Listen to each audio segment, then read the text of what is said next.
Hello दोस्तों, आज की इस वीडियो में हम लोग कक्षा 10वीं राजीव प्रकाशन के गणित के क्वेश्चन को हल करेंगे। प्रश्नावली 1.1 है, पार्ट 4 है। हम लोग पार्ट 3 तक में क्वेश्चन नंबर 10 तक को हल किए हैं। पार्ट 4 में हम लोग 11 से हल करना शुरू करेंगे। तो 11 नंबर क्वेश्चन है, आप लोग यहाँ पर देख सकते हैं। क्वेश्चन आप लोगों के सामने है। किसी खेल के मैदान के चारों ओर एक वृत्ताकार पथ है। इस मैदान का एक चक्कर लगाने में सोनिया को 18 मिनट लगते हैं, जबकि इसी मैदान का एक चक्कर लगाने में रवि को 12 मिनट लगते हैं। मान लीजिए कि वे दोनों एक ही स्थान और एक ही समय पर चलना प्रारंभ करके एक ही दिशा में चलते हैं। कितने समय बाद वे दोनों पुनः प्रारंभिक स्थान पर मिलेंगे? ये क्वेश्चन है। तो चलिए इस क्वेश्चन को हम लोग हल करते हैं। देखिए क्वेश्चन आप लोग यहाँ पर देख लीजिएगा। चलिए हम लोग हल करते हैं। यहाँ पर कह रहा है कि देखिए इस पथ का एक चक्कर लगाने में सोनिया को 18 मिनट लगते हैं। तो हम लोग लिखेंगे सोनिया को सोनिया को एक चक्कर एक चक्कर सोनिया को एक चक्कर लगाने में लगाने में लगा समय बराबर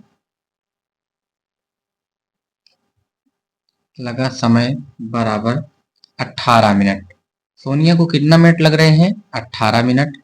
उसके बाद देखिए कह रहा है कि जबकि इसी मैदान को एक चक्कर लगाने में रवि को 12 मिनट लगते हैं। तो यहाँ पर हम लोग लिखेंगे रवि को एक चक्कर लगाने में लगा समय बराबर कितना है? 12 मिनट है। 12 मिनट। अब देखिए हम लोग को करना क्या है, 18 और 12 का एलसीएम निकालना है, यानी अभाज्य गुणनखंड विधि से हम लोग इसका एलसीएम निकाल लेंगे। जो भी आएगा वही इसका आंसर होगा। देखिए यहाँ पर हम लोग लिखेंगे 18 का अभाज्य गुणनखंड। 18 का अभाज्य गुणनखंड 18 का अभाज्य गुणनखंड बराबर कितना होगा? देखिए 2/3 6 त्रिक 18। उसके बाद हम लोग 12 का अभाज्य गुणनखंड निकालेंगे। तो 12 का अभाज्य गुणनखंड होगा 2 गुणा में 2 और गुणा में 3। 2 दूना 4 तिहाई 12। तो यहाँ पर हम लोग लिखेंगे एलसीएम बराबर।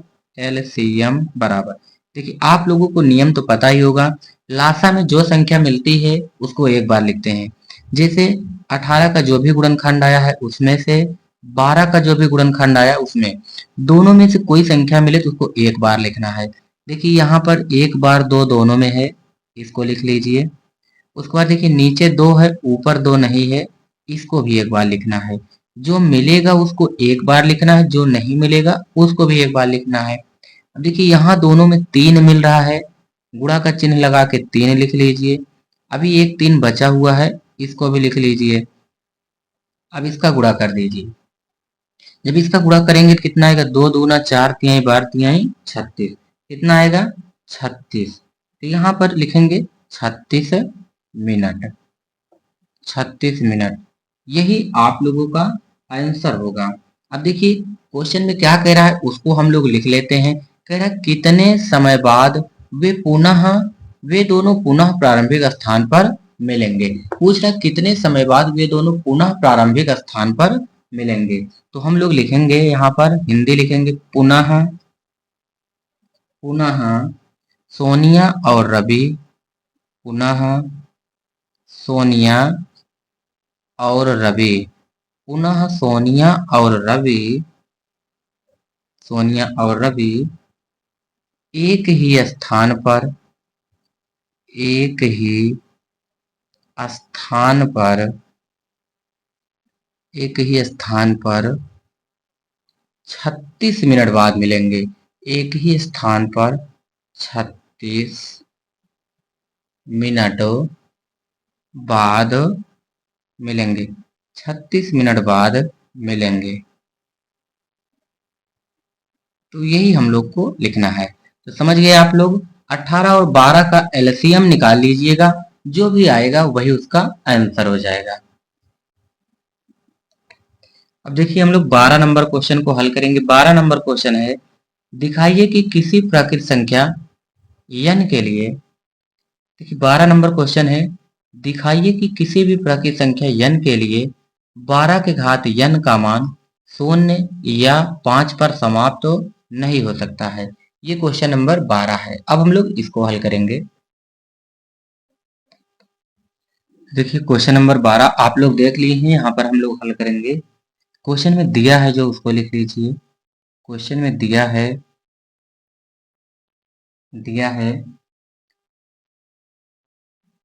12 के घात n। 12 के घात n को हम लोग क्या लिख सकते हैं, यहाँ पर हल में देखिए, यहाँ पर हम लोग हल करेंगे तो हम लोग 12 के घात n को लिख सकते हैं 2 गुणा में 3 पूरे के घात n। 12 के घात n का खंड क्या आया है, 2 गुणे 3, 2 दूना 4, 3 12। इसके खंड में ना तो कहीं 0 दिख रहा है, ना तो कहीं 5 लिख रहा है। तो अब हम लोग यहाँ पर क्या लिखेंगे उसको आप लोग समझिए। यहाँ पर लिखेंगे हम जानते हैं, देखिए आप लोग अच्छे से देखिएगा, यहाँ पर लिखेंगे हम जानते हैं, हम जानते हैं, जानते हैं कि किसी भी संख्या, किसी भी संख्या का, किसी भी संख्या का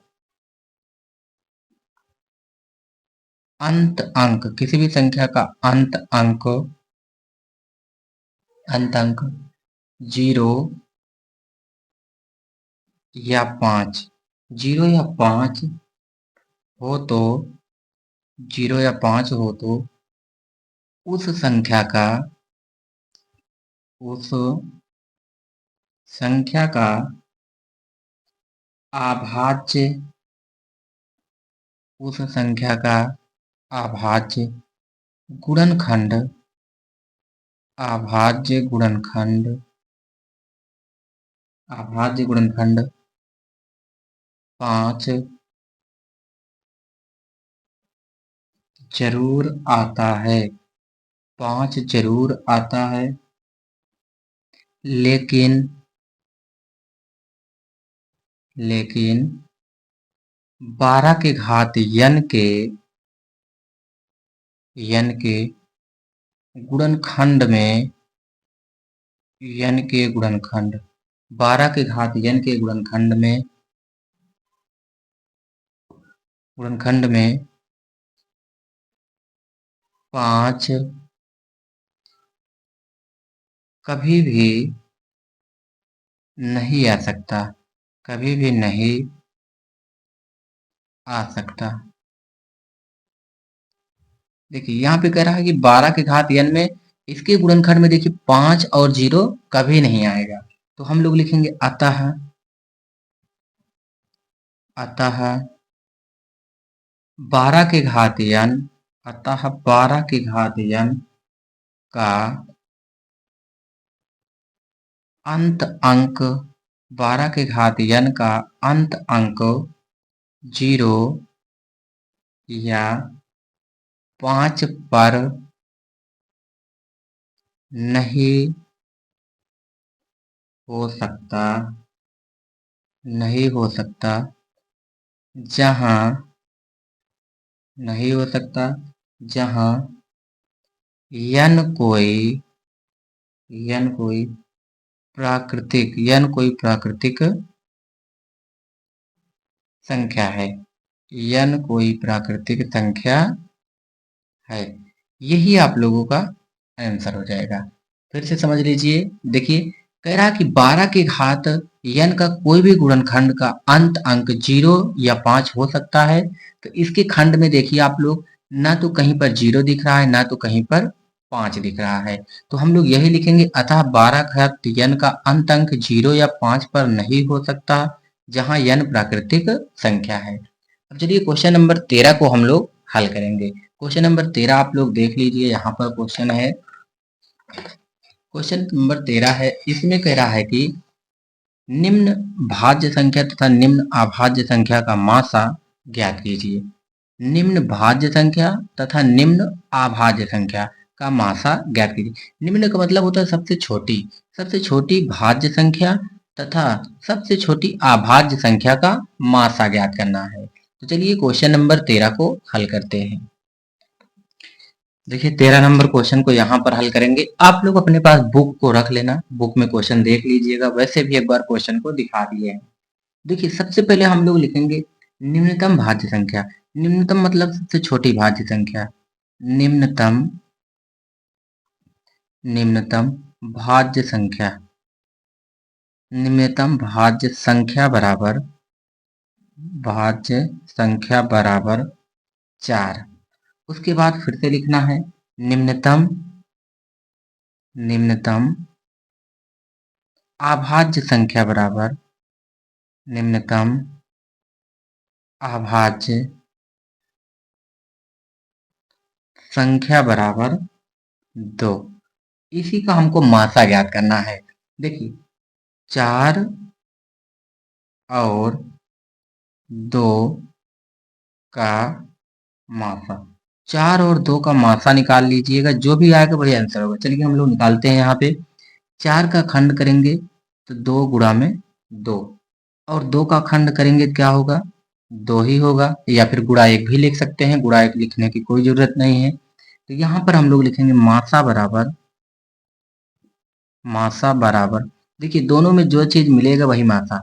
एक बार 2 ऊपर है और एक बार 2 नीचे है, तो इसका मासा क्या होगा, 2 होगा। तो यही आप लोगों का आंसर आ जाएगा, मासा बराबर 2। अब चलिए हम लोग क्वेश्चन नंबर 14 को हल करेंगे। देखिए क्वेश्चन नंबर 14 है। अंकगणित की आधारभूत प्रमेय का प्रयोग करके 120 और 144 का लासा और मासा ज्ञात कीजिए। कह रहा आधारभूत प्रमेय का प्रयोग करके लासा और मासा ज्ञात कीजिए। चलिए क्वेश्चन नंबर 14 को भी हल कर लेते हैं। देखिए 14 नंबर क्वेश्चन, अंकगणित का आधारभूत प्रमेय करके हमको हल करना है। तो यहाँ पर देखिए लिखा गया है 120 और 144। तो सबसे पहले हम लोग क्या करेंगे, 120 का अभाज्य गुणनखंड करेंगे। तो यहाँ पर 120 का गुणनखंड करेंगे। देखिए आप लोग सबसे पहले हम लोग 2 से काटेंगे, तो 2 छंग 12, 0 लिख दीजिए। 2 तिहाई 6, फिर से 2 से काटेंगे तो 2 एकम 2, 2 पंचे 10, 15। 3 से काटिए, 3 बचे 15। उसके बाद 5 से काटिए, 5 एकम 5। अब यहाँ पर 144 है, तो 144 का खंड कर लीजिए। यहाँ पर देखिए 144 का खंड करेंगे, 2 सत्ते 14, 2 दूना 4, 2 एकम 2, एक बार नहीं 3 बार जाएगा। 2 तिहाई 6, 1 बचेगा, 2 छंग 12। फिर 2 से काटिए, 2 एकम 2, 2 अट्ठे 16। फिर 2 से काटिए, 2 नवा 18। उसके बाद 3 से काटिए, 3 त्रिक्का 9। फिर से 3 से काटिए, 3 एकम 3। देखिए हम लोग यहाँ पर लिखेंगे 120 का जो भी खंड आया है। 120 का खंड क्या आया है, 1 2 3, 3 बार 2 है, तो लिखेंगे 2 गुणा में 2 गुणा में 3 कितनी बार, एक बार 3 है और एक बार 5, इसको लिख लीजिए। अब यहाँ पर लिखेंगे 144 का जो भी खंड आया है, 1 2 3 4, 4 बार 2 है, 1 2 3 4, गुणा में 3 गुणा में 3। अब देखिए दोनों में जो चीज मिलेगा वो मासा आएगा। तो सबसे पहले हम लोग लिखेंगे मासा बराबर कितना होगा, देखिए एक बार 2 मिल रहा है दोनों में, एक बार लिखिए। फिर से देखिए फिर मिल रहा है, फिर लिख लीजिए। फिर से मिल रहा है, इसको लिख लीजिए। अब देखिए ऊपर 3 है, नीचे 2, जो ना मिले उसको नहीं लिखना है। अब यहाँ पर देखिए कुछ भी नहीं मिल रहा है, आगे हम लोगों को कुछ भी नहीं लिखना है। अब इसी का गुणा कर लीजिए। देखिए एक बार यहाँ 3 है, ऊपर भी एक बार 3 है, एक बार 3 यहाँ पर मिल रहा है। देखिए आप लोग ध्यान से, यहाँ भी 3 है, यहाँ भी 3, लिख लीजिए। अब इसका गुणा कर लीजिए। 2 दूना 4, 4 दूना 8, 8 3 24। मासा कितना आएगा? 24 आएगा। उसके बाद अब हम लोगों को निकालना है लासा। तो यहाँ पर हम लोग लिखेंगे लासा बराबर, लासा में क्या होता है, जो संख्या मिलती है उसको भी एक बार लिखते हैं, जो नहीं मिलती उसको भी लिखते हैं। अब देखिए दोनों में एक बार 2 मिला, इसको लिख लीजिए। फिर से देखिए दोनों में 2 मिल रहा है, इसको लिख लीजिए। फिर से दोनों में 2 मिल रहा है, लिख लीजिए। अब देखिए ऊपर 3 नीचे 2, यहाँ पर एक बार 2 है, ऊपर नहीं है तो 2 को लिख लीजिए। उसके बाद देखिए नीचे भी 3, ऊपर भी 3, तो गुणा में 3 लिख लीजिए। अब देखिए एक बार नीचे 3 है, ऊपर नहीं है, तो इसको भी गुणा का चिन्ह लगा के लिख लीजिए। गुणा में ऊपर 5 है, इसको लिख लीजिए। अब इसी का गुणा कर लीजिए। यदि इसका हम लोग गुणा करेंगे तो कितना आएगा? 2 दूना 4, 4 दूना 8, 8 दूना 16, 16 पंचे 80, 8 24, 24 तिया 72, 720 आएगा। लासा कितना आएगा? 720। यही आप लोगों का आंसर हो जाएगा। अब इसके बाद क्वेश्चन नंबर 15 है, आप लोग देख सकते हैं। यहाँ पर क्वेश्चन नंबर 15 कह रहा है कि यदि मासा 35 45 बराबर 5 तथा लासा 35 45 बराबर 63 गुणे ए हो तो ए का मान ज्ञात कीजिए। चलिए क्वेश्चन नंबर 15 को हम लोग हल करेंगे।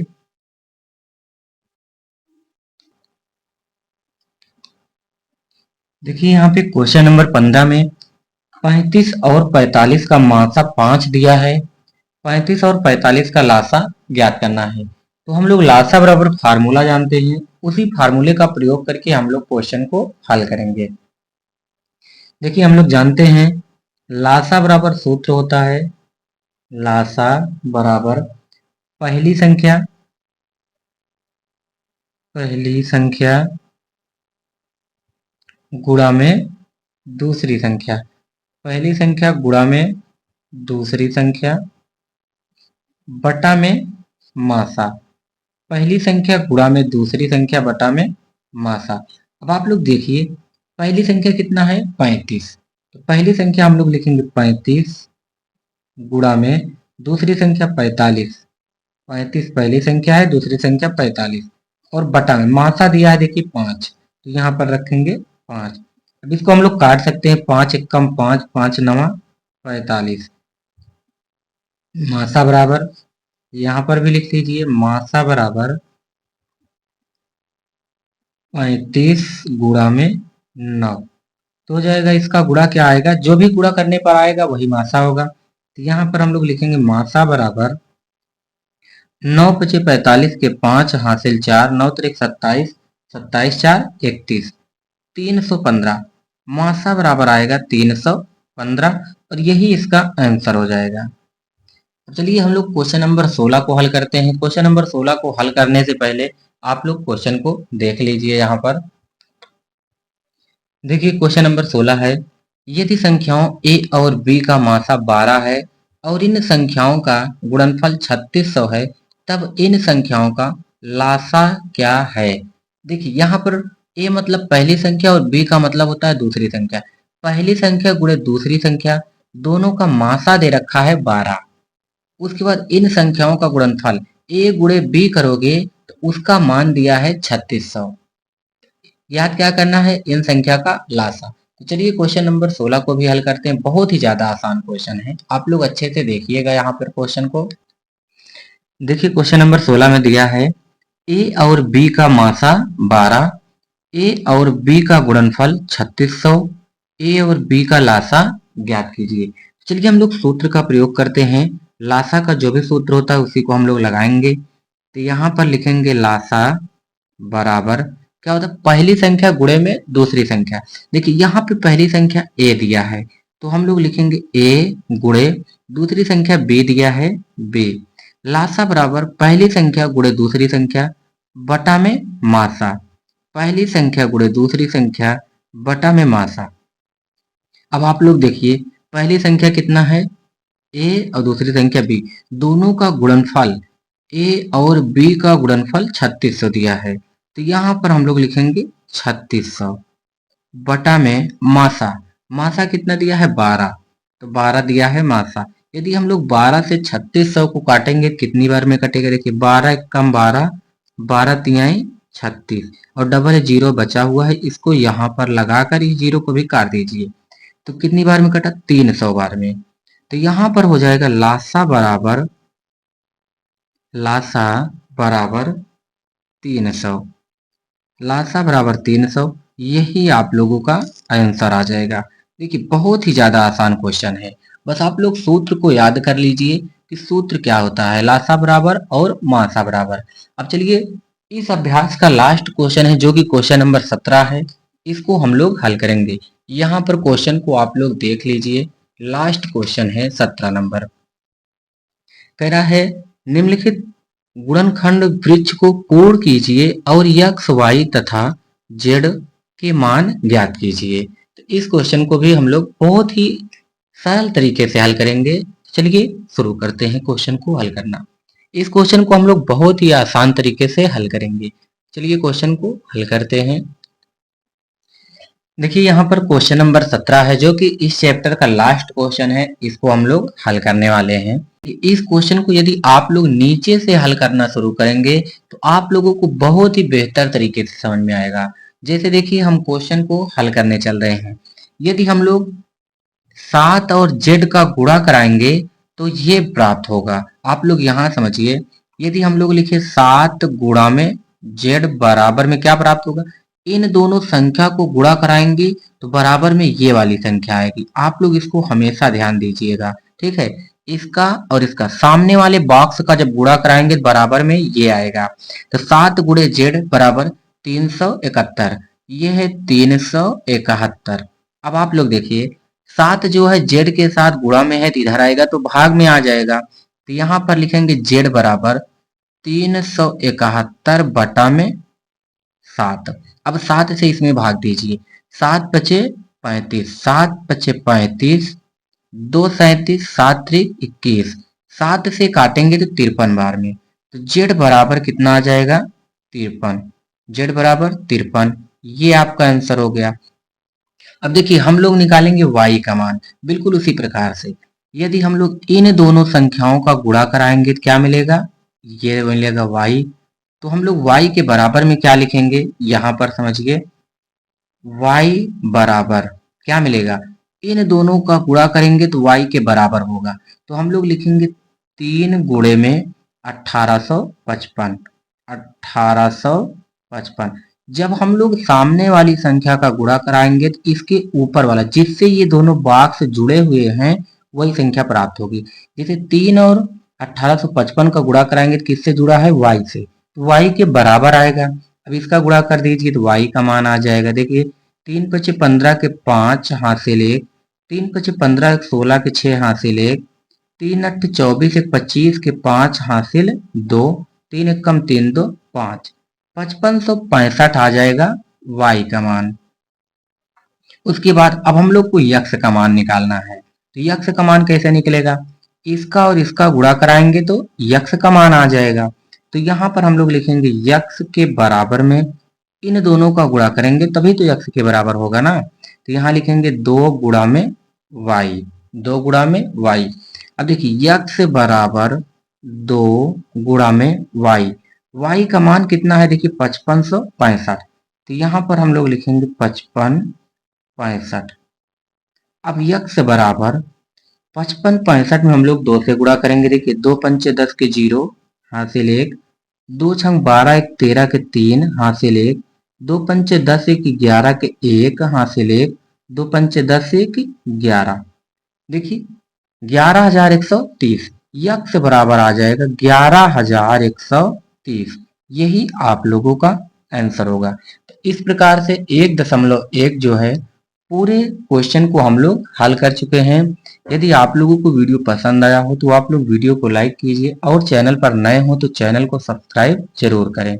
धन्यवाद।